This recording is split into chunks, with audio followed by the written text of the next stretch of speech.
Hey everyone, it's Mike Andes, and today I'm honored to have Lee Park.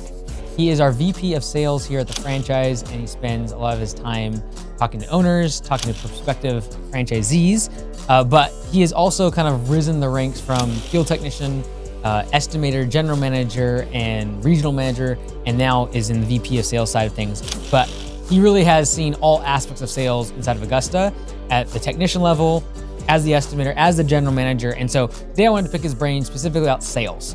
And so everything to do with follow-up, everything to do with getting more estimates, talking with customers, communication that you're having with customers on their property, and really just dive into some aspects and hopefully have some takeaways for you to implement into your sales process. So Lee, maybe give us just the quick kernel of your background at Augusta, and then we'll get started. Yeah, you summed it up really well. Thanks for having me on the channel.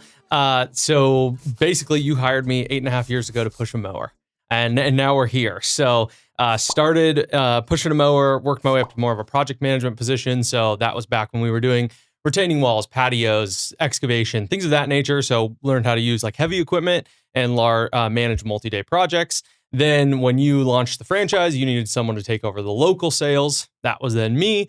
And then from there, moved into a general manager's position and now have worked directly under you and with Liz and Nick at the franchise for the last 4 years now. So 4 years, really 4 years in like operations, home services day to day, and then 4 years in kind of scaling the franchise. Yeah. So I think when you took over sales, we were at 50 locations.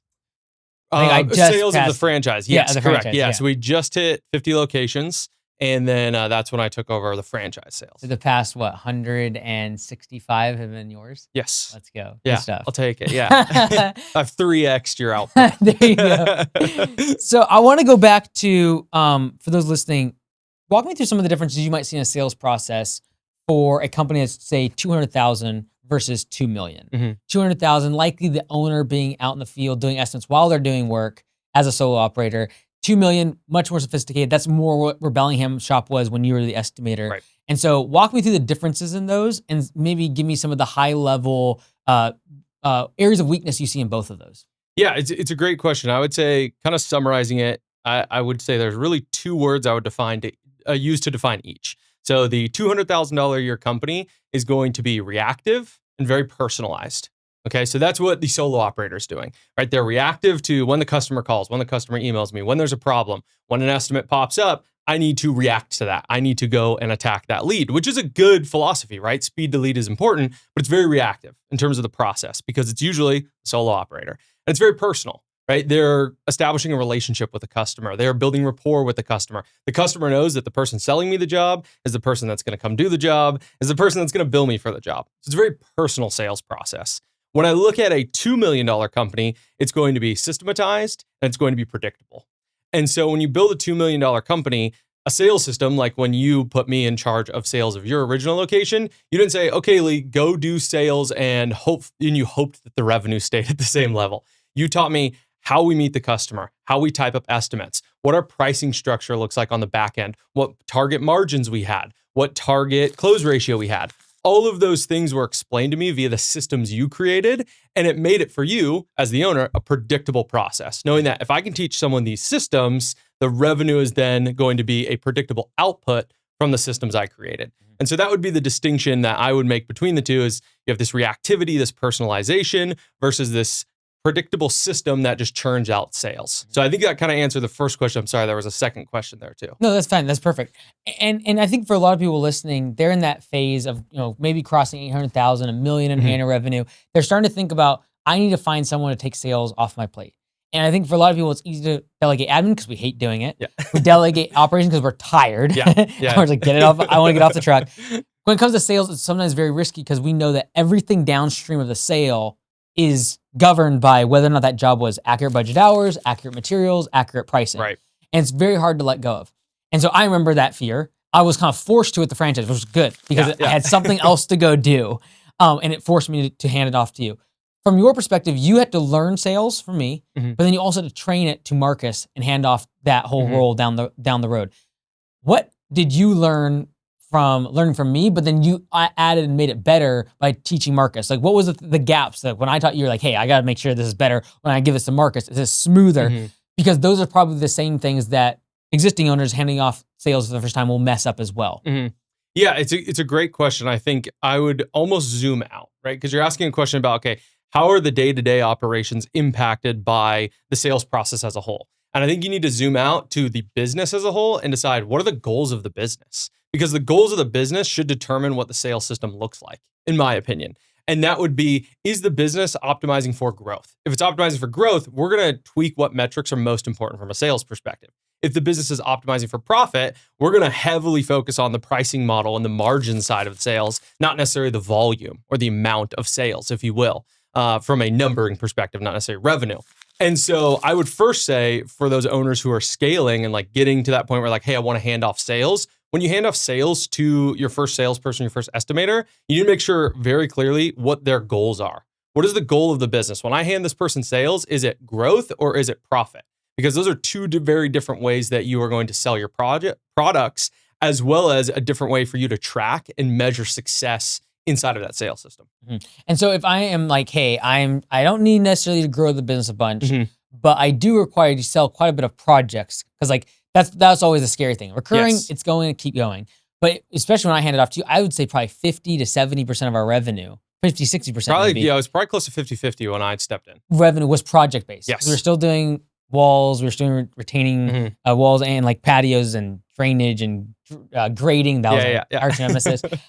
And so when that comes into play, it's like the business could theoretically half in revenue if this person does not know how to sell. Correct. And so when you trained Marcus, for example, what were some of the things that you did to make sure, hey, yes, we have to have good pricing and good budget hours for our crew. And that kind of keeps the estimator honest on pay for performance as the crew hates your guts if you don't give them enough Mhm. budget hours or if you underbid a job. Mhm. But what were some of the things you were working with Marcus on when you handed off sales to say, hey, yes, we got to make sure we're accurate, but we also need to close enough jobs here. Mhm. And where is that balance? Because as much as you say, hey, the goal is like, I don't want just revenue, I don't just want profit. I need you to fill the schedule. Yes, yes, And I yes. also want to make some money at the end of the day. Yeah, and that's the fine line that a lot of estimators have to walk, that you have to realize that like, hey, there must be work on the schedule. And if you're a project-based heavy company, sales is going to be ultimately the driver of a lot of your revenue, right? And to your example, yes, when you handed sales to me, we were about 50-50. So the business was doing around like 1.7 million in annual revenue. We had about 800-ish thousand in recurring work and then about 800,000 plus in projects on an annualized basis.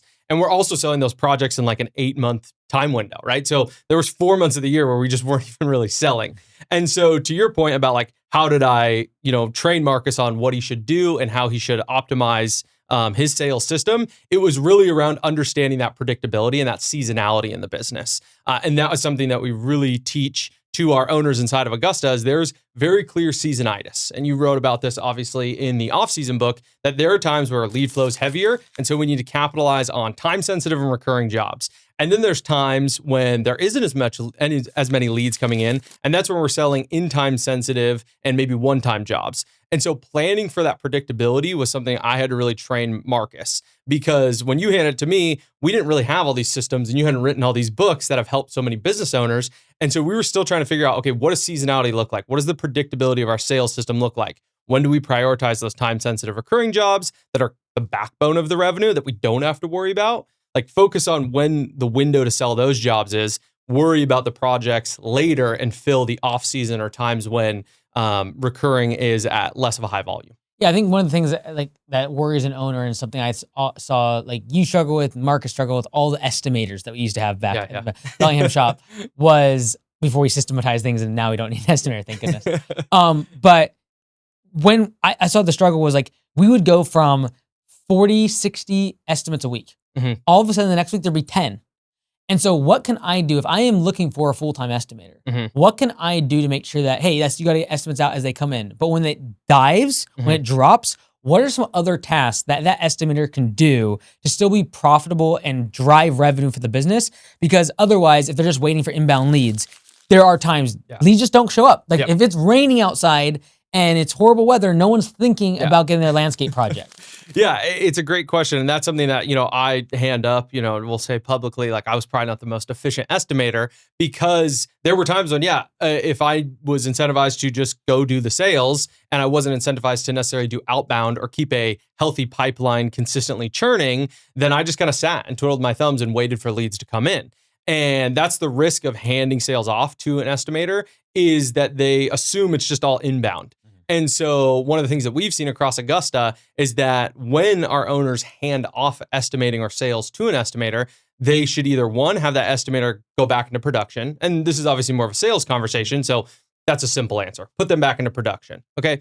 The more sales focused answer is going to be build out either incentives or strategies and systems around what to do when inbound is down. What are we doing for outbound? What are we doing for strategy long term? So let's go hypothetically, right? We're in the heat of spring rush and we got bad weather, leads are down, we're not getting a bunch of estimates on the board. Okay, well, what should that estimator then be planning to do? They know that summer projects are coming. So what are their most common summer projects that they typically do year over year? I would then go to those customers and either resell them the same project that we sold them last year, or I would go and get door hangers or do outbound strategy to sell that same project to new customers, right? And that's something that we work a lot with our owners inside of Augusta is being prepared for the season ahead. Like if you're planning for the season you're in during the season, you're already behind.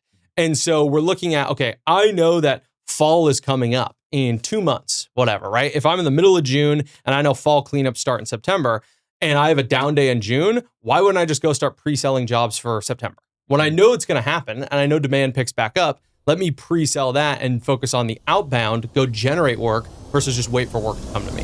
It's time to lock in before the spring rush. And when it comes to locking in, you want to be able to rely on something to hold your business strong, just like this chain. That's why at Homeworks, we have the logo of the chain because it's the 3 links in every home service business: sales, operations, and admin. So before the spring rush gets super hot and you have leads coming in like crazy, make sure you're set up inside of a software like Homeworks that can take your business to the next level and allow you to scale this spring. Go check it out today. Go to home.works. How could someone kind of gauge that? So for example, like at the Bellingham shop, I think we've quickly identified that if it got slow enough, the estimator needed to be willing to be able to go back in the field. Yes. And that was the easiest way because otherwise we were spending money on marketing. Because at the time we were in a slow, demand is low, customer acquisition cost is the highest. And so a lot of people will do, if they have an estimator that is only used to doing inbound, is I will go gas marketing in order to be able to fill their funnel to keep them busy. Right. And then basically you just like paying a bunch of money on ads to keep your estimator busy on low quality leads, and then they're low pricing to keep your crew busy out in the field, and you have this one like very unprofitable system. And so one of the biggest things I think we do is like, hey, in the job ad, we're making it clear you're going in the field if you're not getting enough leads. What do you think would be a good measure for someone that might not have all their systems yet? They're growing very quickly. They might not even know the seasonal aspects of lead flow yet. What would be some of the metrics they could use to make it clear to a salesperson as to when they go in the field? Is that like number of estimates, number of sold jobs? Because like you could stay busy doing outbound, doing upsells and still fill up your pipeline. Right. So what might be, and this is something I know we didn't ever do back in the day, but like what could be a metric someone could use to say your sales, but when this number hits here, you're back in the field?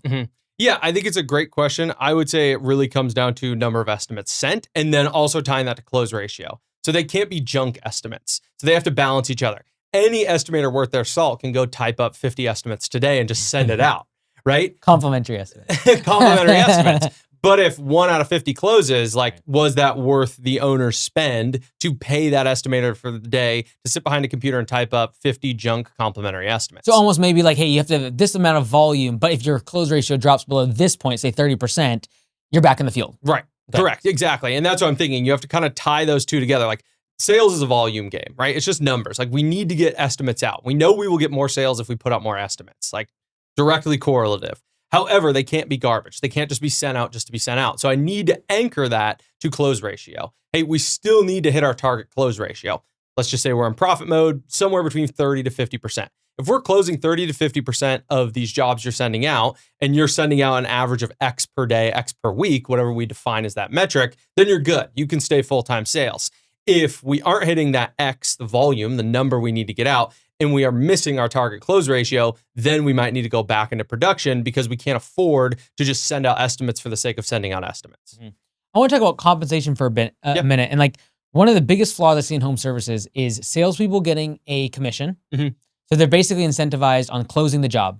They don't really care about profitability. They don't care about budget hours. They don't care about anything besides getting the job on the schedule. So commission-based. And then the crew not having any incentive around getting it done efficiently. This is like the worst scenario, is get as many jobs accepted as possible. Who cares about the profit? And then the people doing the work don't also care about the profit. And then people wonder why like the business makes no money. Yes. from a sales perspective, because I think from a production perspective, we're aligned, pay for performance, Yes. keeps the estimator somewhat honest on budget hours and make sure that there's enough budget hours. Because if I'm giving this person commission, but they're cutting budget hours, they're cutting supplies, and the crew is mad, it kind of keeps the estimator honest. What other incentives or things you think of could keep an estimator honest to making sure the jobs are not only sold, but they're done efficiently and profitably? Yeah, it's a great question, and I would say I don't mind sharing like my personal experience. You gave me a piece of the pie, and that's profit sharing at Augusta. And so that means that I am not only incentivized to keep the schedule full, but I'm incentivized to keep the schedule full with profitable jobs. So actually now as an estimator, I might work a little bit harder to close a job that I know is higher margin than one that's lower margin, lower ticket, and an easier sell. Because I know I'm also getting a piece of the profit that I'm selling for the business. And that was a balance that we struck, is that yes, there should be some commission elements of like, hey, the volume that you do, the close ratio that you're hitting, like yes, we want to incentivize that from a sales perspective. But we also need the business to be successful long-term, and that means bottom line profit. So I would recommend, kind of based on the way you paid me, is like give your estimator a piece of the bottom line profit. That way you know that when they're offering discounts to customers, they are only doing that when they have to. That way you know when they're working the extra hours to close high margin jobs, they're doing it because they're incentivized to do it. And you should be happy that they're trying to close those jobs. And they understand the balance between like keeping the crew busy Yes. and not letting the truck sit idle, but also making sure it's high enough revenue and margin to where there's profit sharing at the end of the day. Exactly. Do you remember roughly, like percentage wise, was it like 25, 30% of your pay was bonus? Or was it more? Like, was it 50%?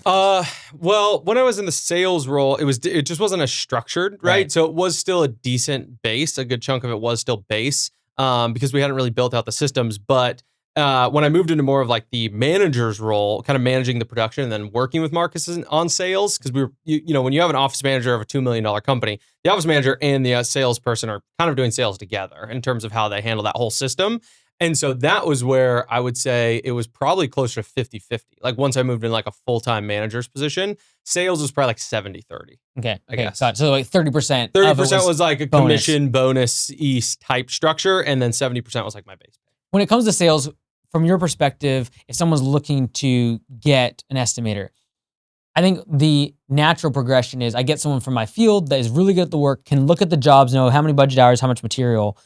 Would you tend to have that person be your estimator? Again, I'm talking about someone that's going to build a business that has an estimator, full-time sales. Or would you go out and get someone that is done sales, maybe not in the same industry, but they have the skill of gift of gab, follow-up, they don't mind knocking on someone's door? Which is harder? Is there pros and cons to finding a salesperson that is either in-house and I'm training them and they might just be more or less a technician, or bringing them from outside but having sales experience? Yeah, I think it's a really good question. And let's just assume we're eliminating all the intangibles of these two candidates. I personally like the in-house hire or the in-house promotion. One, because they already understand the culture of the company. They already understand how the culture operates. They might have already been paid on P for P. They understand how profit sharing works. So they're already bought into like core belief systems that you've built into your business, if you're running it the way that you advise and how most of our owners at Augusta do.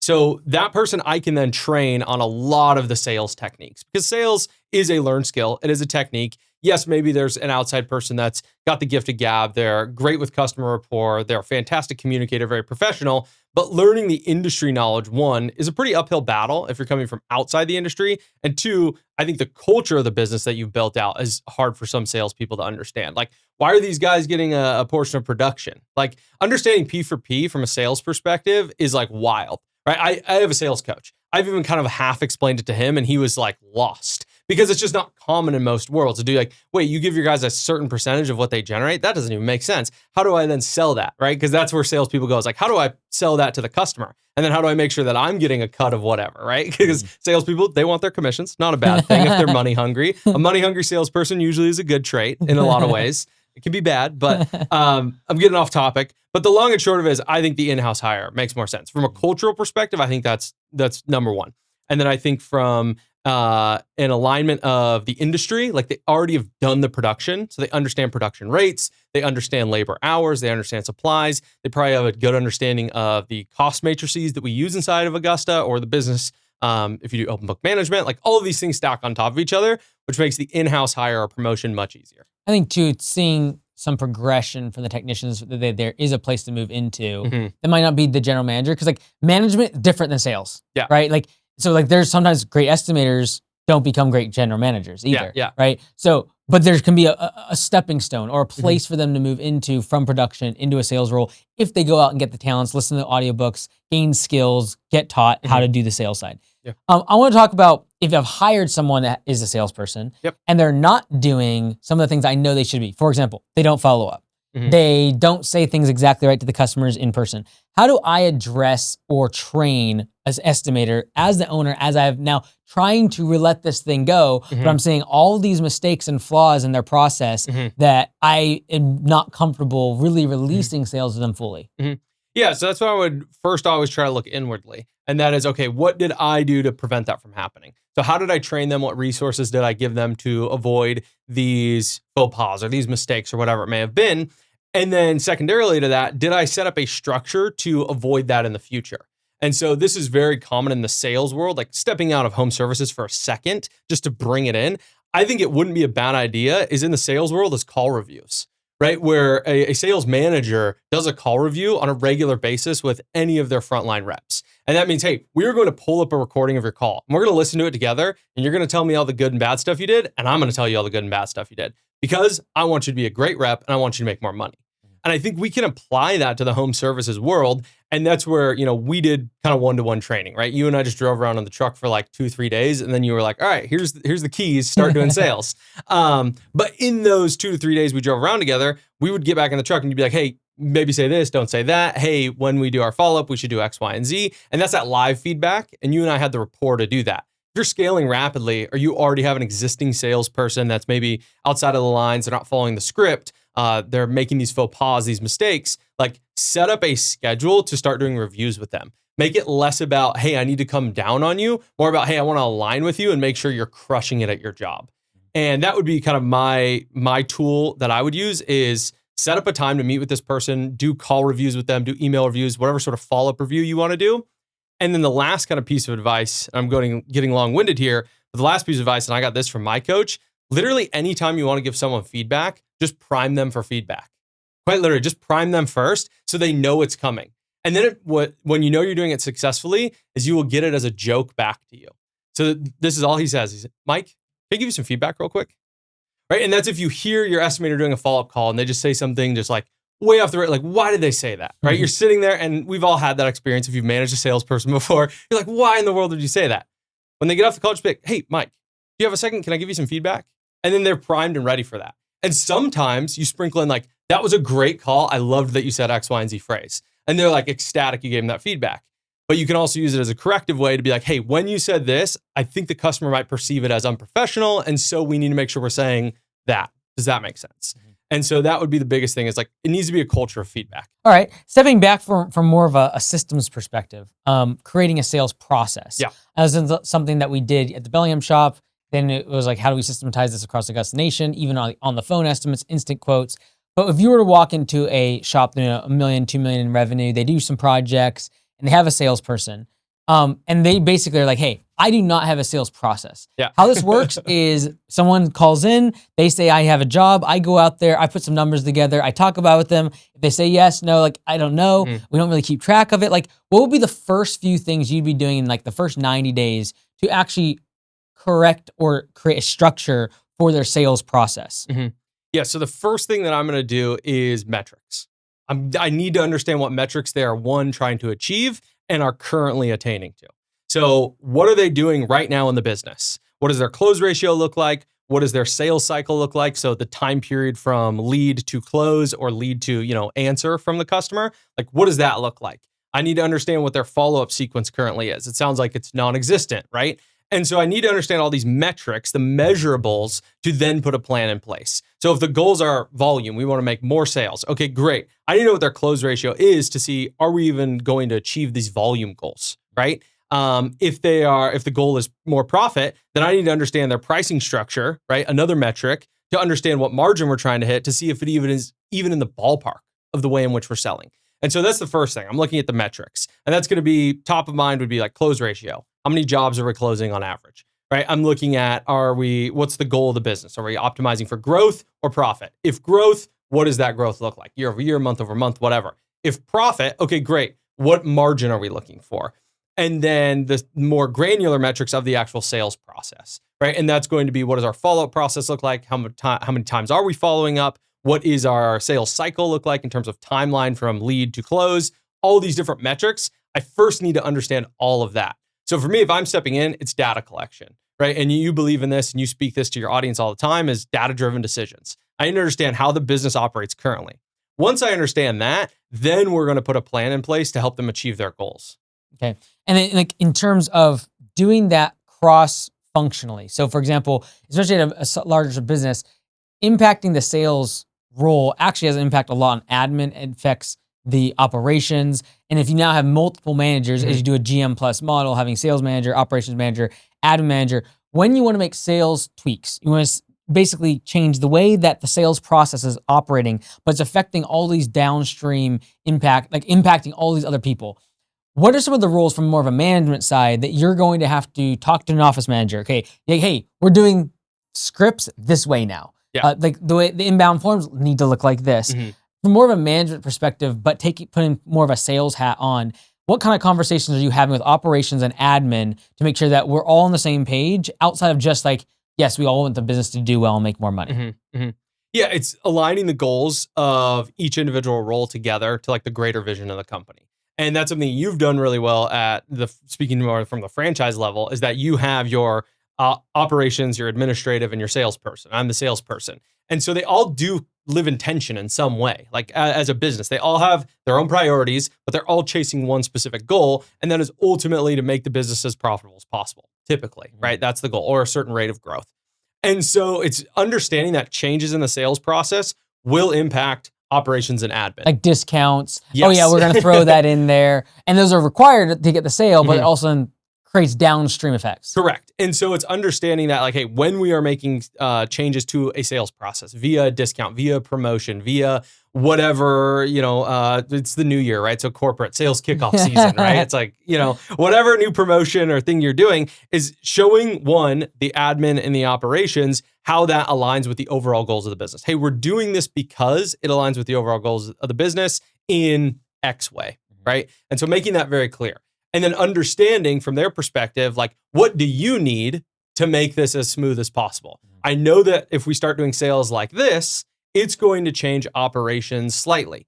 So how can we better make that a smoother transition for you as my operations person? Yeah. So it's just further working towards alignment. Yeah. So in this podcast, Lee and I are talking a lot about salespeople and it's in aligning their incentives with that of the business, whether it be commission or some form of profit sharing. But if you haven't yet done this for your technicians out in the field, I wouldn't worry about thinking about a salesperson. We've got to make sure that the team out in the field, the technicians, are aligned with the incentives of the business, which is we want the jobs done as fast as possible and the customer satisfied. And that's what we call pay for performance, where the employees, the harder they work, the more money they make. They get a percentage of all the labor revenue that they earn for the business. And if you want to know how to implement this in your business, go check out p4psoftware.com, go to the training section. It's completely free, and you can make your technicians out in the field 20 to 30% more efficient and pay them a lot more. So go check it out. Maybe talk to me a little bit about, you kind of saw us going at the Bellingham shop from very complex services and you understanding a lot about the project management and grading and degrees and all this other stuff when it came to projects.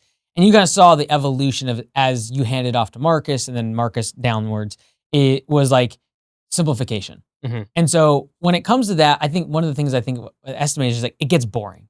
It's like, look, I'm doing property cleanups. I'm doing maybe some mulch installs. This is very basic. How do you keep an estimator motivated to actually do those type of jobs when they're not actually strategically or like from a skill set, they're not being challenged? And it is much more of a game of numbers. And I say this also give you a rose here, and that is like one thing when it comes to the franchise, like you have not ever been like, I need something new. It's like we do the exact same thing. It's the same numbers, the same questions being asked. People are joining Augusta and they have the same 52 questions and you just got to know them like the back of your hand. And so I have seen a lot of diligence in your part to stay focused and just honing the craft of the process. But for an estimator, it's like, I just bored with the numbers and the sales and the metrics. I just want more complicated things to work on. And I fell in this trap even before you came along. And that's when we started adding putting greens and artificial turf. Is like, I wanted to keep that person motivated and engaged and challenged. That was the word. Like, I want to keep them challenged. Not knowing that like that challenge becomes my challenge very soon. Yeah. And so what would you say to the person that is having an estimator, they have someone in that role, and they've been there for a year, they've been there for 2 years, and they're pushing them for more complex projects, mostly so they can stay more challenged in that role? Yeah, I think I would zoom out in that conversation. So let's just say I'm business owner, you're the estimator that's bored, tired, wanting some challenge. The way I'm going to approach it with you is I'm going to see like, hey, what are your goals long term?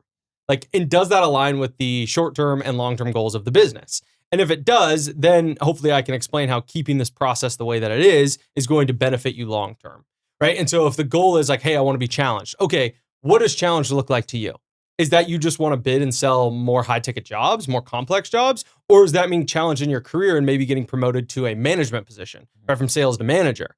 And if it is more so, hey, I just want to sell more complex jobs and higher ticket, okay, well, then it might not be a long-term fit, right? And that's something it's hard, it's easy to say on a podcast, it's harder to do in practice, obviously, but you did that, right? As you just said, a real world example is like, we were going to lose a very highly skilled team member who was an awesome guy, great to work with. And you were like, okay, he knows how to do turf. I don't want to lose this guy. Let's just start doing turf and he can sell it and he can install it. But then we lost him like 6 months after we started doing that, which you now realize was a bad business decision. And ultimately, it's easier to say on a podcast, harder to do in practice, but you probably would have now with hindsight being 2020, you would have rather that person just left and not had that 6 months of pain of figuring out turf installations and then refunding multiple customers, right? And so that's the real world example. That's the proof. But ultimately, it's do their long-term goals align with what my company is headed towards in terms of direction? And I think to come back to you talking about me personally, like my long-term goals are like, long-term, I want to have impact on this industry. I want to help small business owners and I'm money motivated. Like I'm not afraid to say that. I am money motivated. And I know that there's money on the table in the future if I just put my head down and answer the same 52 questions every single day from people interested in joining Augusta. And for some salespeople, they would hate that, right? And I don't mind it. Like, does it get boring at times? Like, no, it never does. It never gets boring if you have questions about Augusta. Never. Does it get boring? No. Yeah, it gets boring. Like it does. It gets tiring. Like you're like, I'm doing the same thing over and over and over again. But my overall goals in life for me personally align with the overall mission of Augusta. And so I'm willing to put my head down and have that repetitive monotony, but I also have access to you and the rest of the team. And there's so much more at Augusta.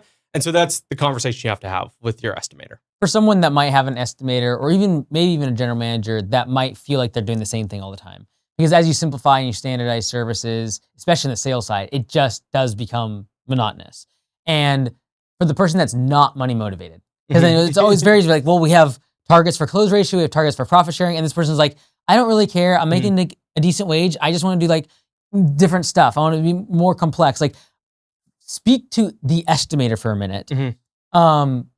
What would you say to them? Because I think one of your greatest skills is your ability to take something that is monotonous, but still improve it. And so I think if you look at our sales process for like the franchise, for example, 3 or 4 years ago versus now, it's like worlds apart. And like we would definitely cry over our sales process years ago. And so what have you done, and speak to that estimator, to stay focused on your craft and become leagues better in that department without needing new or different things coming along to pique your interest? Yeah, to the estimator out there, or to the employee out there that is in a sales role, I think it is understanding, and you don't have to be inside of Augusta, but our number one core value at Augusta is number one for a reason. That's embracing constant improvement. Constant improvement does not mean new or exciting or external challenges. Constant improvement is I can make the thing that I'm already doing better every single day. And to your point, that's what we've done over the last 3-4 years. You and I, with the Augusta sales process, we would look back and cry, laugh, mock, whatever we were doing 3-4 years ago. And now it's completely different. And it's the same thing. Like my daily tasks are the same overall from a comparative perspective. It's like take calls, take notes, do follow-up. But the system in which we've created over the last 3 to 4 years is night and day. And that's because I've really sunk my teeth into the constant improvement of that thing. And that's the challenge in and of itself. And so if you ever feel like, speaking very directly to the estimator or the employee that might be listening to this, if you ever think like you've maxed out, like think again. Like just in all honesty, like I'm the best landscape salesperson out there. Like that's great. And you might have awesome skills. Like that's not me shouting you down. You might have great skills and fantastic customer rapport and you can sell, ice to an Eskimo, if you will. But ultimately you can still get better. Like there's somebody out there better than you. And this is something that I realize that helps me with my monotony. To get real personal is when I'm sitting there, like, man, this is boring. Like, I don't want to do this. I'm like, there is someone out there selling something else that wishes they were selling what I'm selling. Quite literally. Like, and for the estimators in this industry, like a lot of us get to drive around in cars or trucks. Like you get to go visit beautiful properties. You get to talk to awesome homeowners, affluent people you'd never meet in regular life because they asked for an appointment at your house. Like there are salespeople out there that dream of doing what you do. There are days where I'm sure you do too. You wish you could just get in the estimator car, crank the AC and go like walk multi-million-dollar properties, like and have awesome conversations with these people. And so it's that perspective of like, there are people that wish they could have my job, right? And sometimes I think about it too, like there's probably some like guy who does massive high ticket sales. Like I'm talking millions in sales. He's like, man, if I could just sell a franchise license right now, my life would be so much easier, right? And so it's the perspective of it, ultimately. And I think too, one thing I think about even is seeing what good looks like. And you then being able to get a coach to be like, oh, like you have all these holes. And like you think, hey, I'm good. For someone that might be an estimator feeling like, hey, like I'm doing the same thing. To go shadow or learn or get a coach or be able to see someone that's at a whole nother level and then be able to bring it back to reality. Like, okay, there's a lot of areas for me to improve. And one of the things I always think about is like the difference of like average and then like a master or a masterpiece is simply how long they stay in mode of improvement versus addition. And so like if you think of a masterpiece, like a painting, it takes years to like craft it and hone it. And like some of the things like the masterpieces we look up to, whether it be painting or sculptures, like they spent years. And like every other architect or person, like sculptor, could have made that, but they got distracted with 4 other sculptors that they built over the course of 5 years. Whereas one person just constantly kept improving the one thing that they were good at, and it took it from the average 50 percentile to the 99th percentile. And so I think seeing you even like looking at coaching and getting someone else's perspective on your system and refining and making better has also led to a lot of returns. Yeah, I think you have to be open to that. And I appreciate the kind of compliment there is that you have to be open to realizing you can always improve it. You can get outside perspective, and staying focused on the one thing like can be boring. It can be, right? And that's kind of what we're talking about here. But ultimately, I don't even think it's passion driven. Like a lot of people would be like, oh, are you passionate about sales? Like if you would have asked me 5 years ago, would I want a full-time sales desk job? Like honestly, if you would have asked me that 5 years ago, I'd be like, I would do any other job in the world. Quite literally. And guess what I've done for 4 years in a row now? A full-time sales desk job. Now I have a standing desk and a walking pad. Very nice. But it's not necessarily passion. It's like, I am passionate about improving this thing. I am passionate about honing my skills. And I know, and I've said this with like full confidence and like, however this is going to get perceived is fine by me. I know that if Augusta blew up tomorrow and there was like, there was a world where I could not exist at Augusta, I would be working somewhere tomorrow morning selling something because I've spent 4 years honing the craft of sales. Like I would go to the interview and sell them on why they're going to hire me. Like it's not even a question because I've built the skills over the last 4 years. And that's by no means am I a master salesperson. It's just the confidence I've built in myself as a salesperson will now give me the skill set to go and get whatever other job I want. Speaking of getting a job, so on target earnings. This is something that I know you've gone all over with the owners inside of Augusta around general managers. So this can kind of be for general managers, overhead positions, salespeople, even office managers. But give a kind of a rough overview of how this can be used to attract salespeople, managers, office people, et cetera, around, hey, instead of doing like, hey, here's your base and you're gonna make bonuses and then making it sound all great, but like actually having on target earnings, what does that mean, OTE, and give a quick kind of summary for someone that might be looking for a salesperson. How do I actually express to them that their comp is 30, 40, 50% an additional bonus? Yeah. So that's one of the hardest things to explain to a salesperson in a non-sales world, right? Home services is sales. Like you are selling to homeowners your products and services, of course. But the sales position in the sales world, like when I step out and I talk to other high ticket salespeople, like they're talking about OTE, on target earnings. And that's like the only way you attract high quality salespeople is you need to show them that, hey, there is a base pay, but if you hit your targets, if we hit in a certain amount of lead volume, if we hit a certain close ratio, you will make X. And it's that percentage that you're willing to pay them on commission or sales bonuses.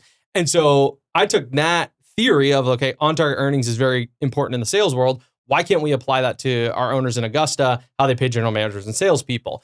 And so building out a framework of what you're comfortable paying a salesperson on base pay very important. Like we need to understand that like employees want security. That's why they're employees and not entrepreneurs. They want a base pay, but we want the upside to be as high as humanly possible if they're willing to take the risk of not getting that payout. And so what you need to do is create a system that shows if we hit certain targets, certain amount of lead flow, certain amount of or certain close ratio, certain amount of jobs sold, I can pay you X percentage of that, and this is what on target you will earn here at this position. And so we found that as a really good tool for owners in Augusta to explain distributions to managers, distributions and bonuses to salespeople. And so I think that's a great tool for business owners if they're trying to do an outside sales hire or for even promoting from within, is not giving them the ethereal, hey, I'm going to promote you and there's more money on the table. And that's what you did with me 5 years ago. And there's nothing wrong with that. We just didn't have the system in place. And that we had enough relationship capital where I believed you. I was like, yeah, if Mike says this is a promotion, I'm going to make more, I will. We didn't know what that looked like. Now we can say, hey, I'm going to promote you. You are going to make more. And if we hit these targets, here's what you're going to make. Does that look nice? Yeah, it does. I'd like that job. Okay, great. Now here's what happens if those targets are 10% less. You have direct control of some of these metrics. So if it's 10% less, here's what you're going to make. Fair. If it's 10% more, here's what you're going to make. Fair. And so it shows them that risk reward balance of a salesman. If you want to get more leads for your home service business, go check out homeservicewebdesign.com. The average business that joins Home Service Web Design doubles their leads within 12 months. Yeah, I think especially when you're doing profit sharing or distributable cash, one of the biggest reasons I say, hey, take a year in profit mode before you go out and find this general manager is now I can look at last year's P&L and be like, based upon last year's performance, Yes. I have really clear OTE if you just did what we did last year. Yep. Oh, and by the way, we're raising prices and we are getting, our lead flow is going up by 15%. Yeah. Here's what we project it to be, but based upon last year, I have way more confidence in that OTE. And as an employee, it's not like, oh, you get 25% of profit sharing. It just boggles my mind. People are like, yeah, you get 60, 70 grand base, you get 25% of profit sharing. As a team member coming in, they have no idea what that means. Yeah.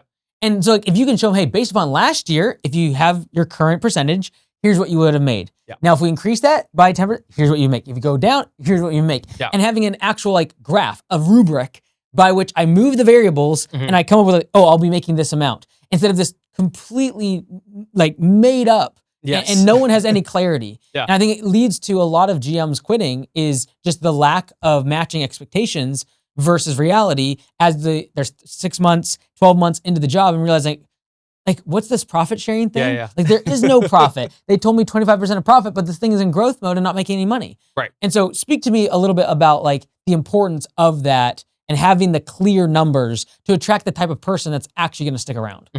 Yeah, it's extremely important, primarily from a perspective if you haven't built like trust with these people, like especially if it's a new hire, right? They don't trust you. And that's what I said 5 years ago when you said, hey, Lee, I'm going to promote you and you're going to make more. I just trusted that was going to happen. Nowadays, that just doesn't fly, especially if you haven't built a relationship with someone over time. And so to your point, it is the open book management side of here are the numbers we did last year. Here were our targets last year, and here's our actual production. Based on these numbers, here's what you would have made last year. This year, these are our targets. If you hit these targets, you will then make this. So one, it builds trust very quickly from a transparency perspective. This person is willing to share all of the numbers of their business with me. That will automatically buy you trust from a salesperson. Because a lot of salespeople operate on a sell this product for X dollars, you get Y percentage. That is most salespeople, right? Product is worth X, you get Y percentage. Versus, here's everything that the business did last year. Do you like and understand all of these numbers? Yes. If you perform at the same level, you will make this. There's no black box. There's no like, well, if I sell for X and I get Y, one day can I get Z? Like there's no like negotiation of like the percentage of commission or the percent of bonus. It's quite literally, you make this business produce more in terms of profit, you will make more. That's on target earnings. It is when we hit certain targets, you will make more money. And so what it does in a lot of ways, a further way of building trust is it removes a pay ceiling, right? Because if you're willing to pay for a top performing salesperson, like you should not be worried about a ceiling. No. If it is tied directly to the targets and performance of the business, you should be willing to pay them whatever. And that's one of the things that I appreciate with you. Every kind of year we do our, like my contract negotiation is ultimately like, there's never been a cap or a ceiling put on me. And that builds trust with you and I, because I know that you trust if I perform amazingly, you will pay me handsomely for that performance, right? Now the floor is there because I'm an employee and I can't take full risk. I'm not an entrepreneur, but ultimately there's no ceiling. And that builds trust from me to you as the manager. Awesome. Cool. Well, I want to make sure that we wrap this up, but if you have any questions down in the comments for Lee, definitely drop those, whether it be estimating, follow-up process, sales systems, high-ticket stuff with projects. Any questions you have, drop in the comments. I'm sure we'll get back to them. But I appreciate you coming on. Yeah. Can I ask you a question? Yeah, sure. I don't know. This wasn't scripted. I know you had your questions. Okay. So in terms of like the business owner out there that's listening to this, they might be struggling with that handoff. Who do I give sales to? And I know you struggled with it. And this isn't a personal question about me, but what traits or what qualities did you see in me or that they should be looking for in order to feel more comfortable with handing that sales position off? Yeah, like you had risen through the ranks. So like to your point, you had already been in the business and you had built up trust at like mowing grass and then doing projects. And then like you had done all these things in the business. And so a track record of trust is super valuable. Also the ability to see the salesperson be able to learn. Because like the reason we have constant improvement as the number one value of Augusta is because if you can constantly improve, regardless of where you're at in the pecking order to start, you'll eventually get to the top. Yeah. It's just a matter of time. And so by you watching like videos, podcasts, reading books, and being engaged in like the Audible program and stuff like that when we had it, coming to meetings and learning about the numbers of the business, that's a huge indication to me that someone can improve. And if someone can improve, they can win. It's just a matter of time.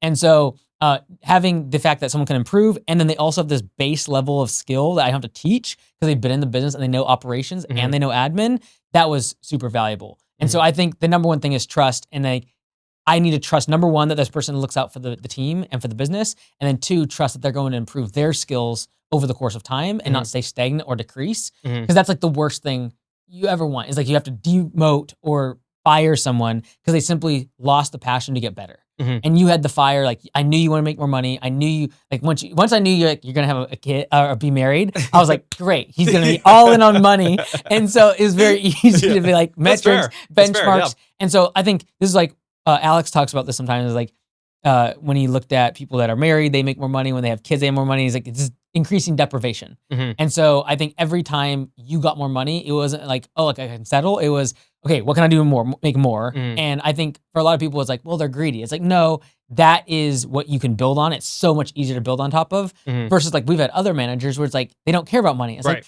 well, I guess this is really hard to make your comp plan. It's like, what do you want me to do? Pat you on the back? Well, no, I'm not there. So like, you had very clear metrics for success in your own life. And especially like once you got married, like you wanted Sarah not to have to work and things like this. And so it was like, okay, I know that we can align the business's goals with his because he has goals. So like, do they have goals? Are they working towards them and constantly improving? And then do I have built level of trust? If you have those three things, you have a lot to work with. Yeah. Can I ask another question? How much time? You booked me for an hour. So we can cut all of this, by the way, but I'm here. You put a mic in front of me, you click record, you're getting the full hour, okay? So what are your thoughts on the integrity of someone in their personal life versus in their business life, specific to sales, right? Because sales, there's a lot of animosity towards salespeople, sales breath, right? There's so many negative connotations about salespeople out there. And people like Alex Hormozy and my coach and a bunch of other people, and shout out my coach, Mike Manzi, awesome guy. They're making a better name for salespeople, for sure. But how do you take that one? Like, okay, hypothetically, you brought up a lot of the personal aspects of my life. You're like, okay, this guy's getting married. He's motivated. You know, he and his wife have planned that hopefully she can be a stay-at-home mom one day. So like you saw these personal aspects, and that's not me saying like those are good traits. Those are the personal decisions that I have made. I'm not saying they're good or bad. That's how I live my life. Okay. Yeah. You saw those personal traits, and then you also were like, well, that'll tie to performance. How do you walk that balance beam of like, maybe personally, this person is on one side of the tracks, but professionally, they're fantastic. Not trying to put you in hot water. Yeah, no, here. I think it's mostly a matter of, do they want me to win? So like, this is like the gauge that has made it very easy for me is like, will they get me closer to my goals? And so if they are willing to help me get closer to my goals, all I want is to be able to return the favor. And so, especially as someone worked closer to me in terms of like the leadership team, for example, I need to be very acutely aware of what their goals are. So that way, as they pour more into the business, I'm able to pour more into them on their level and their goals, like what they want. Because like they obviously don't want a big business. They have chosen not to do that when they likely have the skill to do that.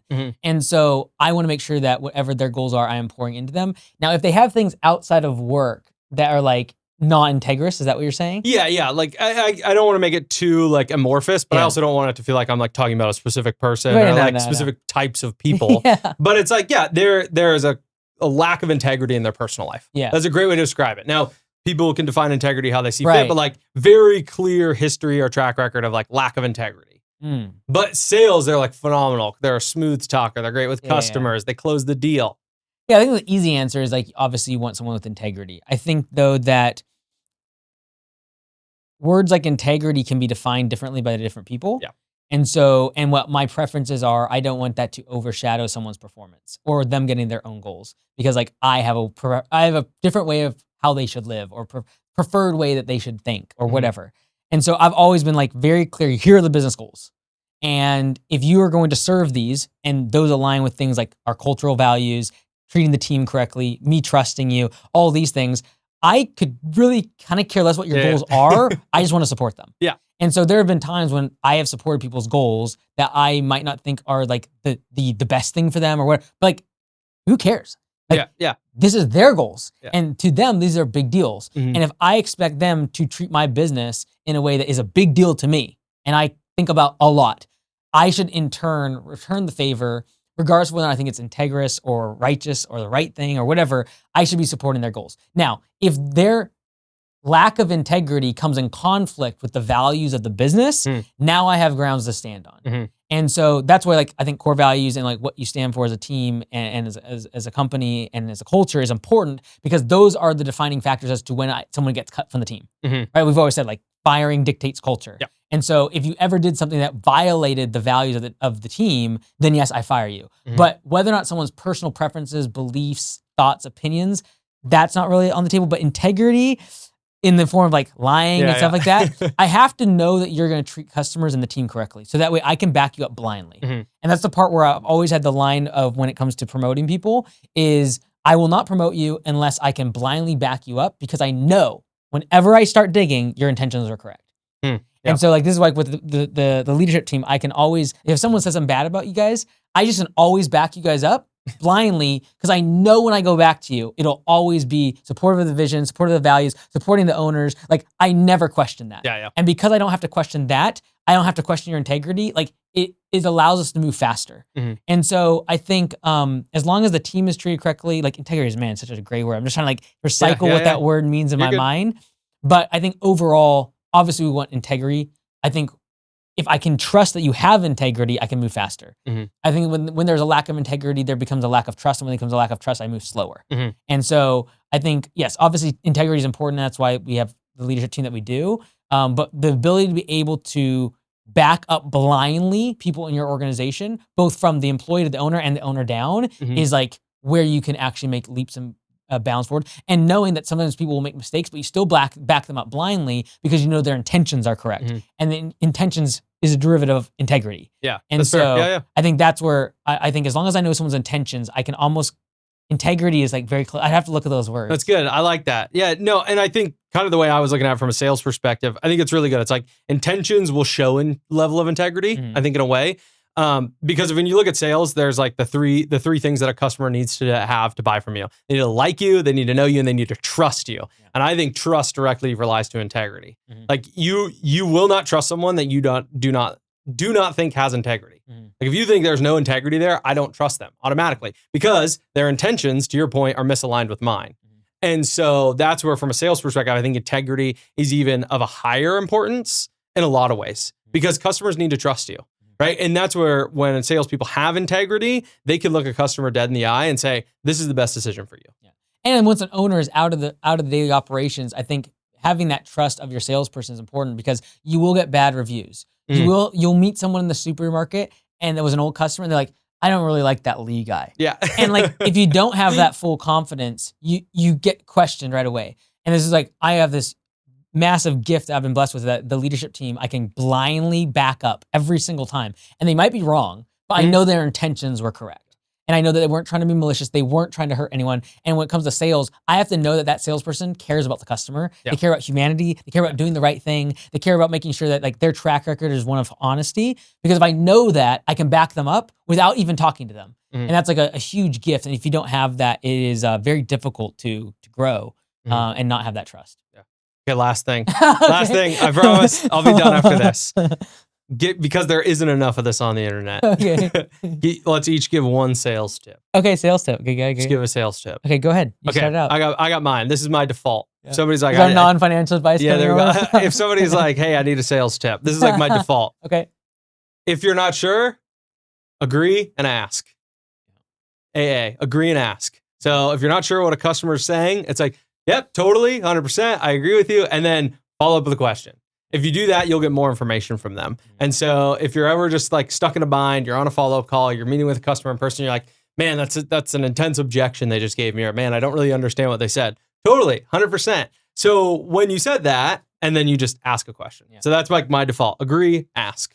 Yeah, my sales tip, okay, I'll go more strategic. So cool. I would say on follow-up phone calls, reserving their spot.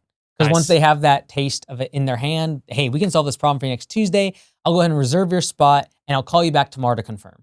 It always keeps the door open to you keeping in control of the sales process. Because the biggest thing that people do is they follow up, and then once the customer says, no, I appreciate it, but like we'll contact you if we have questions. As soon as they say that, it's done. I want to stay in control of the sales process. And to do that, I can just say, hey, I know you're thinking about it. I know you're going to talk to your spouse. I know you got to get 3 other estimates, whatever. I'm going to go ahead and reserve your spot for next Thursday because we're booking out really far, and then I'll call you back tomorrow and we can confirm it. So keeping the door open and staying in control of the sales process. One step more aggressive than reserving the spot is the A/B close. Hey, does Tuesday or Thursday work? Yeah, exactly. I also like that one. If you're like, this person's 99% there, it's like, does Tuesday or Thursday work? Yeah. And, to anyone out there that may be interested in joining Augusta, it's like, hey, does the February training work or does the March training work? Yeah. Right? It's just like, which one are you coming to at that point? But anyways, I appreciate you having me on. Thanks for letting me share. Hopefully it was valuable for everyone out there. Thanks, So, dude. Yeah.